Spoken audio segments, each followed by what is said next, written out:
الحمد لله رب العالمين والصلاة والسلام على أشرف الأنبياء والمرسلين نبينا وإمامنا وقدوتنا محمد وعلى آله وأصحابه أجمعين ومن تبعهم بإحسان إلى يوم الدين أما بعد. اللهم علمنا ما ينفعنا وانفعنا بما علمتنا وزدنا علما وعملا خالصين لوجهك الكريم. اعوذ باللہ من الشیطان الرجیم. بسم اللہ الرحمن الرحیم. اذا جاء نصر اللہ والفتح ورأيت الناس يدخلون في دين الله افواجا فسبح بحمد ربك واستغفره انه كان توابا.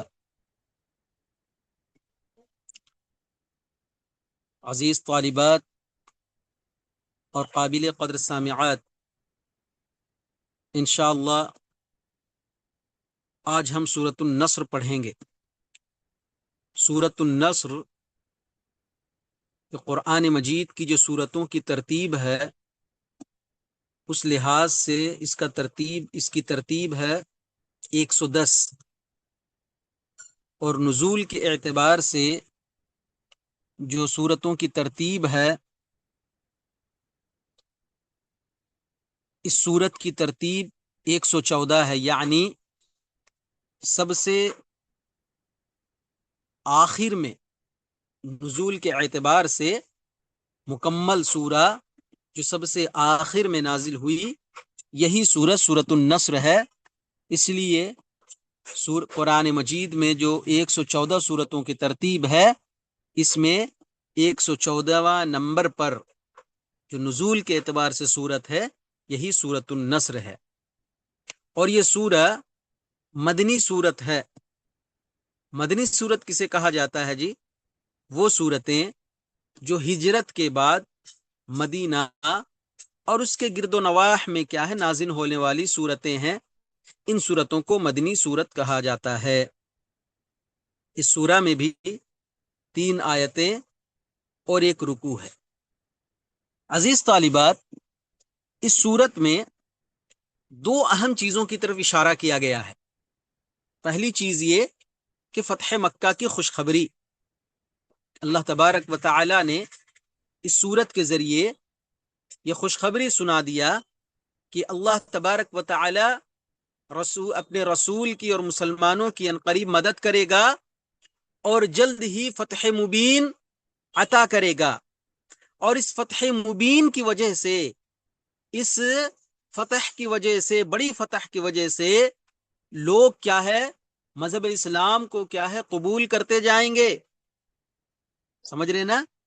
اور اس صورت میں یہ بھی پیغام دیا گیا ہے کہ اللہ تبارک و تعالی اپنے دین اسلام کی ہمیشہ مدد کرتا رہے گا اور دین اسلام کو دنیا کے کونے کونے تک پہنچائے گا. یہ پہلی چیز جو اس صورت میں کیا ہے بتائی گئی ہے. اور دوسری چیز ہے نبی کریم صلی اللہ علیہ وسلم کی اس دنیا سے رخصتی کا. نبی کریم صلی اللہ علیہ وسلم کی اس دنیا سے رخصتی کا. دیکھیے، جس وقت کتاب میں دیکھیے جس وقت یہ سورت نازل ہوئی تو بعض صحابہ اکرام سمجھ گئے کہ اب نبی کریم صلی اللہ علیہ وسلم کا آخری وقت آ گیا ہے، اسی لیے آپ کو تسبیح اور تحمید اور استغفار کا حکم دیا گیا. یعنی اللہ کی پاکی، اللہ کی بزرگی بیان کرتے رہیے، اللہ کی حمد و ثنا بیان کرتے رہیں اور اللہ سے مغفرت کا سوال کرتے رہیں. یہ اللہ کے نبی صلی اللہ علیہ وسلم کو حکم دیا گیا. دیکھیے، حضرت ابن عباس اور حضرت عمر رضی اللہ تعالی عنہ کا واقعہ صحیح بخاری میں ہے. ٹھیک ہے، یہاں پر جو میں نے یہ بات بتائی کہ اس میں نبی کریم صلی اللہ علیہ وسلم کی دنیا سے رخصت کی خبر دی گئی ہے، اس میں اشارہ دیا گیا ہے. اس واقعے سے آپ اندازہ لگا سکتے ہیں کہ حضرت ابن عباس رضی اللہ تعالیٰ عنہ بیان کرتے ہیں کہ حضرت عمر رضی اللہ تعالیٰ عنہ مجھے جنگ بدر میں حصہ لینے والے